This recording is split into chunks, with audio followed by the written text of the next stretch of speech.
और बात सबसे पहले बांग्लादेश की। बांग्लादेश में इस समय सत्ता संघर्ष की स्थिति बनी हुई है। शेख हसीना सत्ता से बाहर हो चुकी हैं, लेकिन हालात तब भी स्थिर नहीं हैं। मोहम्मद यूनुस की अगुवाई वाली अंतरिम सरकार लोकतांत्रिक संस्थाओं को बहाल करने में कई चुनौतियों का सामना कर रही है। और इस बीच लोगों की ओर से मांग यह भी उठ रही है कि राष्ट्रपति मोहम्मद शहाबुद्दीन को हटाया जाए। सत्ता के गठजोड़ ने बांग्लादेश में लोकतंत्र को कई महीने पहले ही रौंद दिया था, लेकिन अब जिन्हें इसकी बहाली का पहरेदार बनाया गया है, उनकी कार्यशैली से तो लोकतांत्रिक संस्थाओं के बचे रहने पर भी सवाल उठने लगे हैं। ताजा राजनीतिक अनिश्चितता की इस स्थिति को हवा मिली राष्ट्रपति शहाबुद्दीन के एक बयान से, जिसमें उन्होंने पूर्व प्रधानमंत्री शेख हसीना के इस्तीफे के दस्तावेजी सबूत उपलब्ध होने से इनकार कर दिया। फिर क्या था, कुछ लोगों को जैसे इसी दिन का इंतजार था।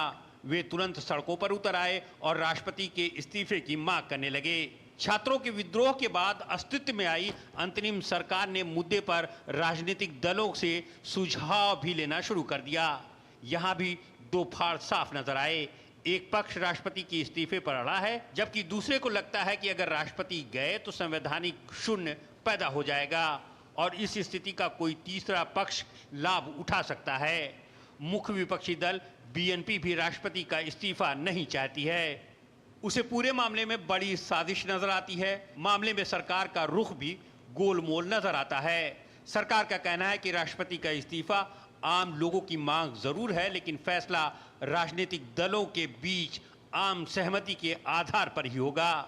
इस बीच शेख हसीना की पार्टी अवामी लीग की छात्र इकाई पर पाबंदी के बाद अब पार्टी पर ही प्रतिबंध लगाने की अटकलबाजियां शुरू हो गई हैं। सरकार में एक मंत्री रिजवाना हसन का कहना है कि सरकार के साथ राजनीतिक दलों की बैठक में लीग पर पाबंदी से संबंधित कोई मुद्दा नहीं आया, जबकि मोहम्मद यूनुस के विशेष सहायक महफूज आलम का कहना है कि अवामी लीग पर प्रतिबंध से जुड़ा एक प्रस्ताव आया है और सरकार अन्य मुद्दों की तरह ही इस पर विचार कर रही है। इससे साफ है कि शेख हसीना पर कानूनी शिकंजा कसने के साथ साथ राजनीतिक रूप से भी कमजोर करने की कोशिश हो रही है। इसी क्रम में पिछले दिनों शेख हसीना को चोट पहुंचाते हुए आतंकवाद विरोधी कानून के तहत बांग्लादेश छात्र लीग पर पाबंदी लगा दी गई थी। तो लगातार बांग्लादेश में स्थिति अस्थिर बनी हुई है और क्या है स्थिति, क्या होगा बांग्लादेश का राजनीतिक भविष्य, इस विषय पर चर्चा के लिए हमारे साथ जुड़ चुके हैं आलोक बंसल जी, जो कि रणनीतिक और विदेशी मामलों के जानकार हैं, साथ ही साथ डायरेक्टर हैं इंडिया फाउंडेशन के। आलोक बंसल जी, बहुत बहुत स्वागत है आपका।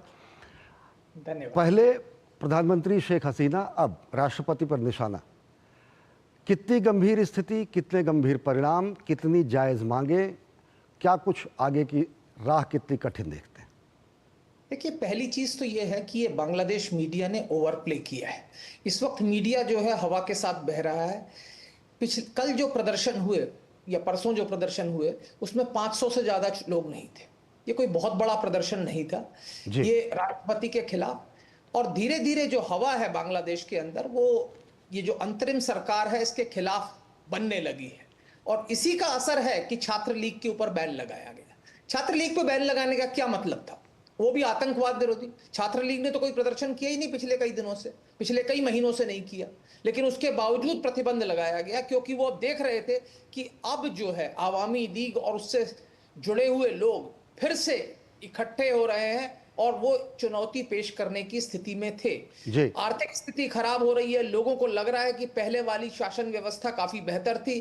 तो जो नॉस्टैल्जिया वापस आ रहा है, और उससे ये सरकार जिसके पास कोई भी वैधानिकता नहीं है, ना चुनी हुई है, ना किसी तरीके से है, हसीना ने कोई इस्तीफा नहीं दिया, तो अगर आप देखें तो संवैधानिक और कानूनी रूप से आज भी वो बांग्लादेश की प्रधानमंत्री हैं। तो इस सरकार की वैधता क्या है? इसके द्वारा लगाए गए प्रतिबंधों की क्या कानूनी वैधता है? मेरे हिसाब से कोई नहीं है।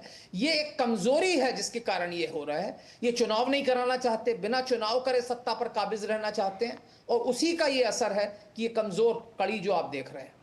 आलोक जी, एक चीज और जानना चाहेंगे। छात्र इकाई पर प्रतिबंध लगा दिया, आशंका जताई जा रही राजनीतिक दल पर प्रतिबंध लगाया जा सकता, वहीं दूसरी ओर कट्टरपंथी जो संगठन है उन पर लगाए हुए प्रतिबंध हटाए जा रहे हैं। किस रूप में देखते हैं वहां का लोकतांत्रिक भविष्य? क्योंकि एक बेजा दबाव जो वहाँ का डीएनए है, जो जिस तरीके से वहाँ पे जमहूरियत का ताना बाना था, उसको भी कहीं ना कहीं नेस्तनाबूद करने की साजिश चल रही।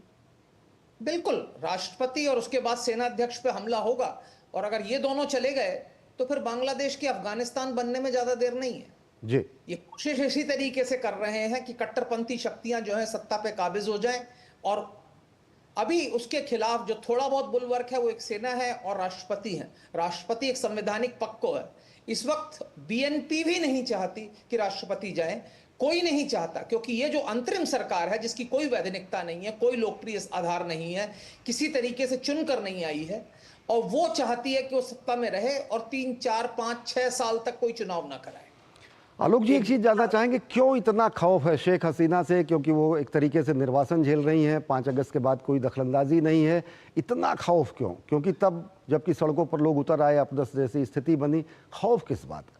देखिए, जो सड़कों पे जब आए थे लोग अगस्त में, वो एक बड़ी संख्या थी, एक जी। हुजूम था, उसको विदेशी ताकतों का समर्थन प्राप्त था, शेख हसीना चली गई।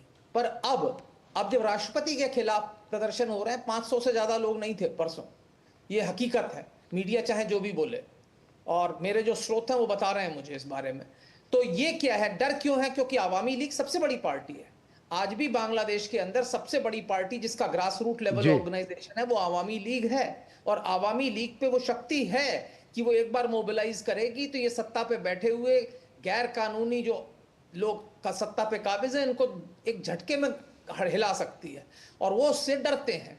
और क्या है कि इस वक्त कोशिश की जा रही है जमाते इस्लामी के द्वारा, एक ऐसी राजनीतिक दल के द्वारा जो एक ऐसी विचारधारा को रिप्रेजेंट करता है जिसने बांग्लादेश की स्वतंत्रता का विरोध किया था, वो सत्ता के हर अंग पर काबिज होते जा रहे हैं। कट्टरपंथी शक्तियां इस अंतरिम सरकार के दौरान सत्ता के ऊपर काबिज होती जा रही हैं, वो गुप्त रूप से सत्ता के हर अंग के ऊपर कब्जा जमा रही हैं। और एक चीज और जानना चाहेंगे, अभी जो स्थितियां बनी है, जैसा आपने कहा 5 अगस्त को एक मास कहीं ना कहीं प्रोटेस्ट था, अब वो धीरे धीरे गिरता जा रहा है। वेस्टेड इंटरेस्ट हैं बाहरी ताकतों के भी, चाहे वो बाहरी ताकत पड़ोसी मुल्क हो या फिर बाहरी ताकत पश्चिमी की कुछ ऐसी शक्तियां हों जिनके अपने व्यापारिक या रणनीतिक हित हैं। क्या अभी जो स्थिति है या जो लंबी स्थिति खींची जा रही है, तीसरे पक्ष की दखलंदाजी कितना देखते हैं? अब पता नहीं, बांग्लादेश के सेनाध्यक्ष अभी अमेरिका और कनाडा के दौरे से आए हैं, उनको वहां क्या लोग के कौन लोग मिले, किस तरीके से मिले, क्या हुआ, ये अभी आगे चलकर पता चलेगा। पर अगर राष्ट्रपति को इस्तीफा देना पड़ा तो ये बहुत दुर्भाग्यपूर्ण स्थिति होगी, क्योंकि उसके बाद जो भी प्रशासन वहां है उसकी कोई भी वैधानिकता नहीं है। जो मोहम्मद यूनुस साहब का प्रशासन है, इसकी वैधानिकता क्या है, इसका संवैधानिक स्वरूप क्या है? अगर आप देखें तो आज भी संवैधानिक रूप से, कानूनी रूप से शेख हसीना वहां की चुनी हुई प्रधानमंत्री है जी। एक संसद है, वहां की एक जुडिशरी है। अगर कोई मास एजिटेशन ये कहे कि जजों को हटा दो, संसद को हटा दो, प्रधानमंत्री को हटा दो, तो ये क्या जंगल राज थोड़ी ना चल रहा है। इसके पहले हमने देखा था छात्रों की एक मांग ये भी थी कि 20 से ज़्यादा जजों को जो है पदमुक्त न किया जाए, कार्यमुक्त कर दिया जाए। वो स्थितियां भी बनी जब दशहरा, दीपावली और दुर्गा पूजा के बाद की स्थितियां हुई, सुप्रीम कोर्ट पर भी दबाव बनाने की कोशिश की गई। क्या किसी तरीके की हस्तक्षेप की स्थिति आपको दिखती है, चाहे वो संवैधानिक स्थिति को बचाने के लिए सुप्रीम कोर्ट को, या फिर किसी स्थिति से सेना का हस्तक्षेप? किस रूप से देखते हैं कि वहां स्थिरता कायम हो सकेगी? देखिए, अभी तो क्या है कि जो मूवमेंट था, स्टूडेंट्स का मूवमेंट था, इसने एक बहुत बड़ा प्रोपेगेंडा किया, और उसके अंदर प्रचार इस तरीके से किया गया कि शेख हसीना की सरकार के खिलाफ एक प्रचार किया गया। इसमें कोई शक की बात नहीं कि कुछ हद तक वहां पे जनतांत्रिक जो थी वो कमियां थी।